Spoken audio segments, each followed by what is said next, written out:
Μπορείς να κάνεις μια γρήγορη αναζήτηση στους όρους μετοχές, πώς να γίνω πλούσιος ή πού να επενδύσω. Και τα αποτελέσματα θα είναι του στυλ: με αυτές τις μετοχές θα γίνεις εκατομμυριούχος, ή οι 10 μετοχές για αρχάριους. Και όλοι, με όσους έχω μιλήσει, μου έχουν θέσει το ίδιο ερώτημα. Με τόση πληροφορία online έχω μπερδευτεί. Τελικά πού να επενδύσω? Λοιπόν, αγαπητοί φίλοι και αγαπητές φίλες, σημασία δεν έχει μόνο το πού, αλλά και το πώς. Υπάρχει τόση πληροφορία μαζεμένη εκεί έξω, που στο τέλος ο αρχάριος επενδυτής χάνεται. Γεια χαρά σε όλους και σε όλους. Είμαι ο Γιώργος Οικονόμου, διδάκτορας μακροοικονομικής και χρηματοοικονομικής, και σήμερα θα δούμε πού και πώς πρέπει να επενδύουμε. Όχι για να γίνουμε πλούσιοι. Εξάλλου, αυτό είναι ένα παραμύθι για clickbait. Αλλά για να μπορέσουμε να αποκτήσουμε τόσο ένα εισόδημα μέσω μερισμάτων, τόκων, κουπονιών, όσο και να αυξήσουμε την αξία του ενεργητικού μας. Όποιοι και αν είναι οι στόχοι του επενδυτή, το σημερινό βίντεο θα καλύψει μια πολύ βασική γνώση. Πριν συνεχίσω όμως, πάτα ένα like σε αυτό το βίντεο και κάνε μια εγγραφή στο κανάλι μου. Μείνε μέχρι το τέλος, γιατί έχω μια ανακοίνωση που θα σε ενδιαφέρει. Πάμε τώρα στο κυρίως μενού. Μετοχές, ομόλογα, ETFs, Forex, χρυσός και τόσες μύριες άλλες επιλογές για επενδύσεις. Χρειάζεται πραγματικά να τα ξέρεις όλα? Η απάντηση είναι λίγο πολύ ναι. Όχι όμως σε τόσο βάθος όσο ένας χρηματοοικονομικός αναλυτής. Πάμε λοιπόν να δούμε τι είναι αυτό που χρειάζεται να ξέρεις για το κάθε εργαλείο ή για το κάθε asset, όπως συνηθίζουμε να λέμε. Πρώτον, μετοχές. Οι μετοχές είναι απλώς μερίδια σε μια εταιρεία, μέσω των οποίων μπορείς να έχεις κάποια benefits. Φυσικά θα μιλήσω για τις κοινές μετοχές, οι οποίες είναι διαπραγματεύσιμες σε χρηματιστήρια, καθώς υπάρχουν και άλλα είδη μετοχών στα οποία ο απλός επενδυτής δεν έχει πρόσβαση. Το βασικότερο προνόμιο που δίνουν στον κάτοχο οι κοινές μετοχές είναι η πρόσβαση στο διαμοιρασμό των κερδών της εταιρείας, το λεγόμενο μέρισμα. Αρκετές εταιρείες αποφασίζουν να διανέμουν ένα μέρος των κερδών τους κάθε χρόνο, εξάμηνο, συνηθέστερα για τις αμερικανικές μετοχές, για τις αμερικανικές εταιρείες κάθε τρίμηνο ή ακόμα και σε μηνιαία βάση. Για να δεις αν μια εταιρεία δίνει μέρισμα ή όχι, αρκεί να πας στα στοιχεία της συμμετοχής και να ψάξεις το dividend yield. Δεν χρειάζεται να το κάνεις μέσω κάποιας πλατφόρμας επενδύσεων, ντε και καλά. Μπορείς ακόμα και να γκουγκλάρεις τον όρο ticker, το όνομα της συμμετοχής, dividend yield, όπου στη θέση του ticker μπορείς να βάλεις τον κωδικό της συμμετοχής, όπως διαπραγματεύεται στο χρηματιστήριο, ή ακόμα και ολόκληρο το όνομα της εταιρείας. Ο συνηθέστερος λόγος για τον οποίο ένας επενδυτής επιλέγει να επενδύσει σε μετοχές είναι γιατί πιστεύει πως η τιμή τους μελλοντικά θα αυξηθεί και άρα θα μπορέσει να τις μεταπουλήσει βγάζοντας έτσι κέρδος. Είτε πρόκειται για μερίσματα, είτε πρόκειται για την αύξηση της τιμής μιας μετοχής, υπάρχουν 2-3 βασικά μεγέθη και χαρακτηριστικά που θα πρέπει να γνωρίζεις. Πρώτον και κυριότερο, η κερδοφορία της εταιρείας. Θα πρέπει να επιλέγουμε κερδοφόρες εταιρείες, των οποίων μάλιστα η κερδοφορία θα πρέπει να αυξάνεται τουλάχιστον κατά τα τελευταία 4 χρόνια. Αυτό δείχνει μια εταιρεία που βρίσκεται σε ανάπτυξη και άρα μπορούν τόσο τα μερίσματά της όσο και η τιμή της να αυξάνονται και αυτά. Το δεύτερο που θα πρέπει να προσέξεις είναι οι πωλήσεις. Και αυτές θα πρέπει να αυξάνονται επίσης κατά τα τελευταία 2 έως 4 χρόνια σταθερά. Τώρα θα με ρωτήσεις, γίνεται εταιρεία της οποίας τα κέρδη αυξάνονται να έχει μειούμενες ή σταθερές πωλήσεις? Η απάντηση είναι ναι. Σπάνια μεν, αλλά γίνεται. Τρίτο χαρακτηριστικό που χρήζει προσοχής είναι ο κλάδος. Για κάθε φάση της οικονομίας υπάρχουν και συγκεκριμένοι κλάδοι που μπορούν να δώσουν υπεραποδόσεις. Κατά τη διάρκεια μιας ύφεσης, για παράδειγμα, οι κλάδοι των φαρμακευτικών, των υπηρεσιών κοινής ωφέλειας και των ειδών πρώτης ανάγκης είναι οι top. Κατά τη διάρκεια της ανάκαμψης είναι οι κλάδοι βιομηχανικής παραγωγής και ακινήτων. Κατά τη διάρκεια της ανάπτυξης, οι 2 παραπάνω και επιπλέον οι κλάδοι IT, τηλεπικοινωνιών, καταναλωτικών ειδών πολυτελείας και χρηματοοικονομικών υπηρεσιών. Και τέλος, κατά τη διάρκεια της μεγάλης ανάπτυξης, του boom, είναι όλοι οι παραπάνω, αλλά κυρίως ο κλάδος της ενέργειας. Τέλος, κατά την επιλογή των εταιριών, θα πρέπει να είσαι ιδιαίτερα προσεκτικός σε ποιοτικά χαρακτηριστικά της εταιρείας. Αυτά τα οποία συνήθως κοιτάω είναι πρώτον, εάν η εταιρεία έχει αποκλειστικότητα σε κάποια προϊόντα ή και κάποια εμπορικά σήματα, όπως είναι το TM για το trademark και το R μέσα στο κυκλάκι για το original. Οκ, όλα τα παραπάνω σου φάνηκαν κάπως πολλά, αλλά για αυτό το λόγο υπάρχουν τα ETFs. Με απλά λόγια, ένα ETF είναι ένα δημόσιο χαρτοφυλάκιο στο οποίο υπάρχει μια πληθώρα διαφορετικών μετοχών που όλες μαζί συνδέονται με κάποιο κοινό χαρακτηριστικό. Τα συνηθέστερα ETFs είναι αυτά των δικτών, όπως για παράδειγμα το VUAA της Vanguard, το IVV της iShares ή το SPY της SPDR που ακολουθούν το δίκτυ S&P 500.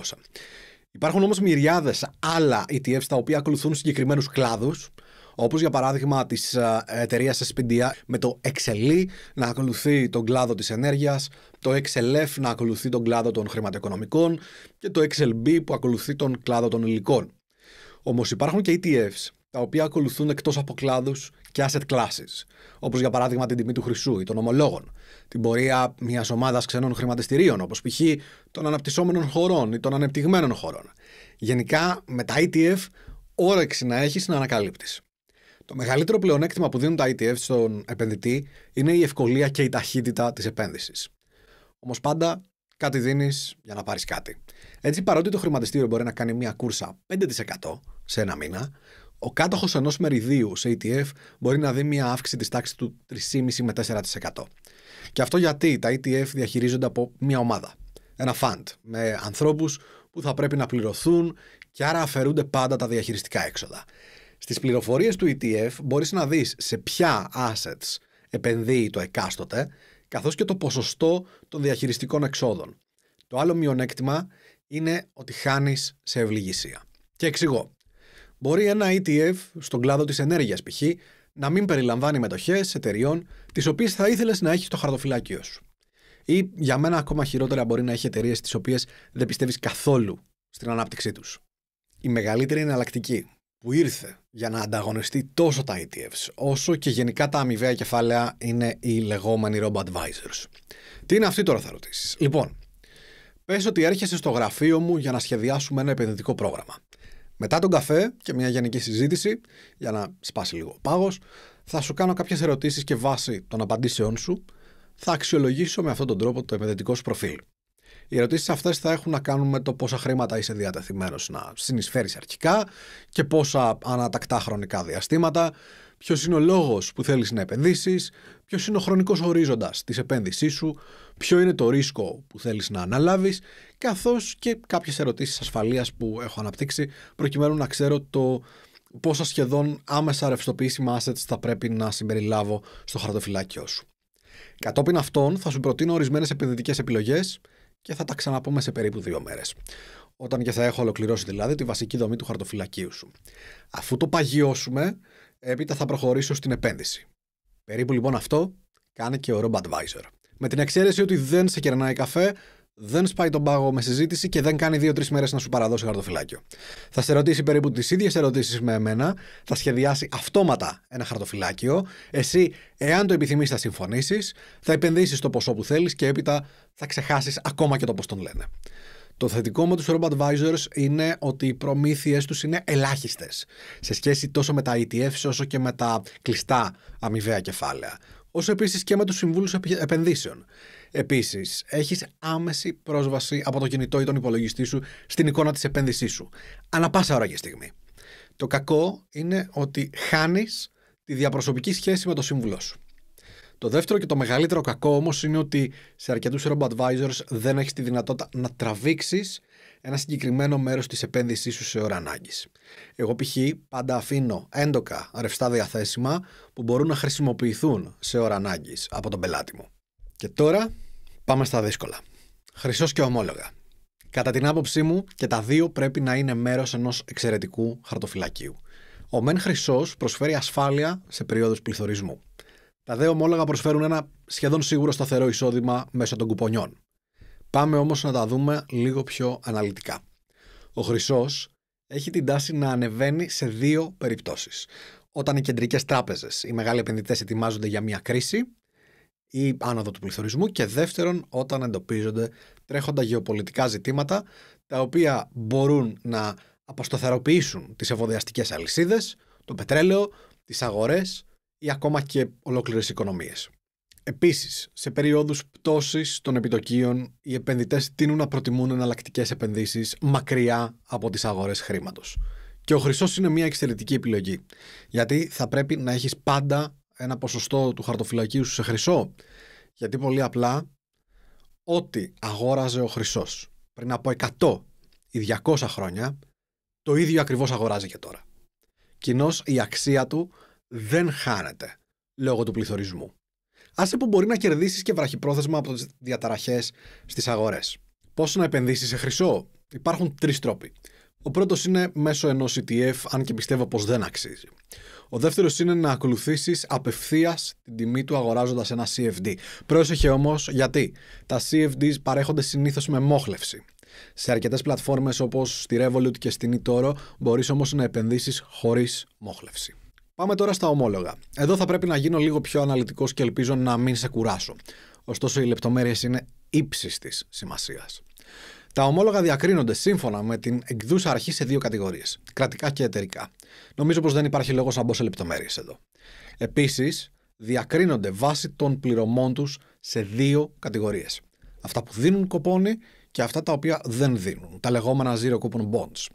Για να σε προλάβω, πριν ρωτήσεις, το κουπόνι είναι μια περιοδική καταβολή τόκου.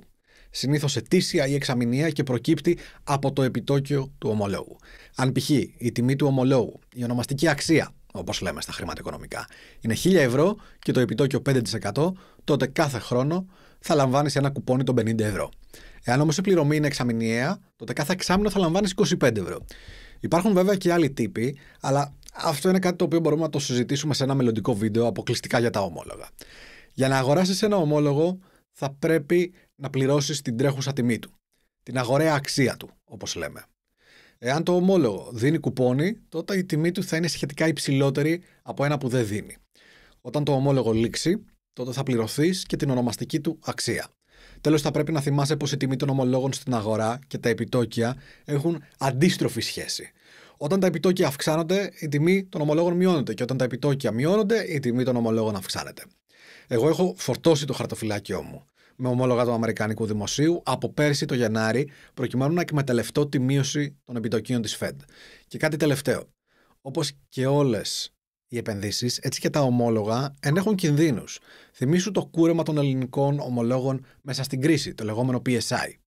Για να είσαι πιο καλά προστατευμένος, προτίμησα να αγοράσεις κρατικά ομόλογα από σχετικά υγιείς χώρες, οι οποίες έχουν το δικό τους νόμισμα ελεύθερο έναντι διακυμάνσεων και επίσης μια καλή διαφανή κεντρική τράπεζα.